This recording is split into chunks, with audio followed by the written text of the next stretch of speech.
এটা হচ্ছে একটা এটিএস অর্থাৎ অটোমেটিক ট্রান্সফার সুইচ। এটা কিভাবে কাজ করে দেখেন, এখানে দুটো সিম্বল আছে, সিম্বল দেখেও কিন্তু বোঝা যাচ্ছে এটা হচ্ছে গ্রিড লাইন, মানে হচ্ছে পল্লী বিদ্যুৎ, ডেসার, ডেস্কো, মানে হচ্ছে মোট কথা হচ্ছে এটা হচ্ছে মেইন লাইন, বিদ্যুতের লাইন।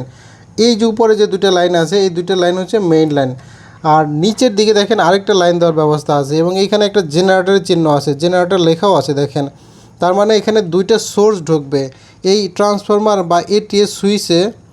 এই এটিএস সুইচের দুইটা সোর্স ঢুকবে। আপনাদের যদি একটু কাট করে দেখায় তাহলে বুঝতে পারছেন যে উপরে যে দুইটা তার এটা হচ্ছে একটা সোর্স, আর নিচে যে দুইটা তার এটা হচ্ছে একটা সোর্স। দুইটা সোর্স এদিক দিয়ে ঢুকবে এবং একটা লোড এদিক দিয়ে বের হবে এবং এখানে কিন্তু লেখা আছে যে লোড, এবং লোডের কোনটা ফেজ হবে কোনটা নিউট্রাল হবে সেটাও লেখা আছে। এই পাশে হবে নিউট্রাল আর এই পাশে হবে ফেজ। আচ্ছা, এখন এইখান থেকে আমি একটা আউটপুট এখানে লাইন নিয়েছি, একটা বাল্বের হোল্ডার লাগিয়েছি এবং এইখানে দুইটা সোর্স লাগানো আছে। তো আমি প্রথমে জেনারেটর লাইনটা চালু করে দেবো এবং এইখানে কিছু অপশন আছে দেখতে পাচ্ছেন। এটা হচ্ছে 1 নাম্বার এবং এটা হচ্ছে 2 নাম্বার। 1 নাম্বারটা হচ্ছে গ্রিড লাইন, এখানে দেখেন 1 লেখা আছে আর এইখানে 1 লেখা আছে, অর্থাৎ এই 1 নাম্বারটা হচ্ছে গ্রিড লাইন।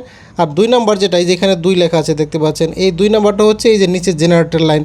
যদি আপনার এই গ্রিড লাইনটা চালু থাকে, মানে মেইন লাইন চালু থাকে, বিদ্যুতের লাইন চালু থাকে, অর্থাৎ এই 1 নাম্বার চালু থাকে, 1 নাম্বার চালু থাকলে কিন্তু 2 নাম্বার বন্ধ হয়ে যাবে, অটো বন্ধ হয়ে যাবে। কারণ 2 আর 1 এই দুইটা যদি একই সাথে চালু থাকে অবশ্যই 1 থেকে বিদ্যুৎটা পাওয়া যাবে আর 2 থেকে পাওয়া যাবে না। মানে আপনার লাইন যদি জেনারেটরও চালু থাকে, গ্রিড লাইনও চালু থাকে, তাহলে কিন্তু আপনার গ্রিড থেকে চলবে, মানে মেইন বিদ্যুতের লাইন থেকে চলবে। এবং এইখানে কিন্তু দেখেন 1 আর 2 লেখা আছে, এখানে হচ্ছে 1, মানে হচ্ছে এটা হচ্ছে গ্রিড লাইন, অর্থাৎ এই দিকে যদি চলে আসে তাহলে মেইন লাইন বা গ্রিড লাইন থেকে চলবে, আর এই পাশে এটা চলবে হচ্ছে আপনার জেনারেটর লাইন থেকে। আচ্ছা, এখন যেহেতু জেনারেটর লাইনটা আছে আমি গ্রিড লাইনে দিয়ে রাখছি, নিচের দিকে দিয়ে রাখতেছি এবং এইখানে একটা সুইচ আছে এবং এটা দেখেন উপরে আছে অটো আর নিচে হচ্ছে ম্যানুয়াল। মানে এই ম্যানুয়ালে যদি আপনি দেন তাহলে কিন্তু আপনি অটোমেটিক উপরে নিচে এভাবে অপারেট করতে পারবেন। তো আমি নিচে দিয়ে রাখতেছি 1 নাম্বার, 1 নাম্বার হচ্ছে আমাদের গ্রিড লাইন। তো গ্রিড লাইনে দিয়ে রাখলাম এবং এইখানে আমি অটোতে দিয়ে রাখি। অটোতে দিয়ে রাখলে সুবিধা হচ্ছে যে আমার গ্রিড লাইন চলে গেলে আমাদের কিন্তু এই যে এই লাইনটা চালু হয়ে যাবে, জেনারেটর লাইনটা চালু হয়ে যাবে। আচ্ছা, এখন এই অবস্থায় এখন আমি গ্রিড লাইনটা বন্ধ রাখছি, এই উপরের লাইনটা বন্ধ, নিচে যে লাইনটা আছে এটা আমি চালু করে দেব। তো আমি চালু করতেছি, আপনারা দেখেন, দেখতে পাচ্ছেন অটোমেটিক অপারেট হয়ে গেছে। অপারেট হয়ে কি হয়েছে, এইটা সরাসরি যে 1 নাম্বার থেকে 2-এ চলে গেছে, মানে জেনারেটরের যে লাইনটা আছে এই লাইনে চলে গেছে এবং আউটপুটে কিন্তু পাওয়ার চলে আসছে।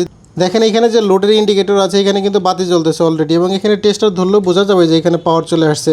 এটা হচ্ছে দেখেন এটা নিউট্রাল লাইন এবং এটা হচ্ছে ফেজ লাইন।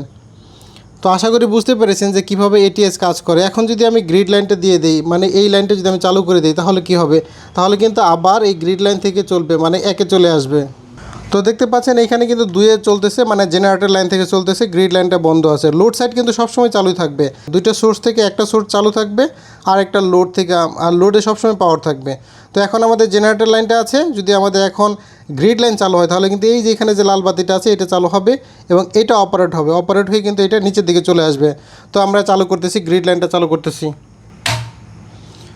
তো দেখতে পাচ্ছেন আমাদের কিন্তু গ্রিড লাইনটা চালু হয়েছে। এখন কিন্তু 2টা সোর্সই চালু আছে, মানে আমাদের গ্রিড লাইনও চালু, জেনারেটরও চালু এবং লোড সাইডও চালু। এবং এইটা সরাসরি কিন্তু আমাদের চলে আসছে কোথায়, এই যে 1 নাম্বারে, 1 নাম্বার হচ্ছে গ্রিড লাইন। তো এবং এখানে যদি আমরা টেস্টার ধরি তাহলে কিন্তু বুঝতে পারবো যে আমাদের 2 পাশে কিন্তু পাওয়ার আছে। এটা উল্টা করে লাগানো হয়েছে তবুও সমস্যা নাই, এক পাশে লাগানো হইলেই হয়েছে। মানে একটা জিনিস হয়তো আশা করি বুঝতে পেরেছেন যে এটা হচ্ছে অটোমেটিক ট্রান্সফার সুইচ এবং অটোমেটিকভাবে এটা অপারেট হবে, আপনাকে কিছুই করতে হবে না। জাস্ট জেনারেটর থাকলে জেনারেটর থেকে চলবে, গ্রিড থাকলে গ্রিড থেকে চলবে এবং প্রায়োরিটি থাকবে হচ্ছে 1 নাম্বার, মানে গ্রিড লাইনটা প্রায়োরিটি থাকবে। অর্থাৎ গ্রিড লাইন যদি পাওয়ার থাকে তাহলে সবসময় গ্রিড থেকেই লোড নেবে, আর যদি গ্রিড লাইনটা যদি চলে যায় তখন এই জেনারেটর লাইনটা পাওয়ার নেবে। তো আশা করি বুঝতে পেরেছেন যে এটিএস কীভাবে কাজ করে। এটা হচ্ছে অটোমেটিক ট্রান্সফার সুইচ, টমজেনের একটা বেস্ট ট্রান্সফার সুইচ। তো এটা আপনার ইচ্ছা করলে আমাদের পেজ থেকে অর্ডার করতে পারেন।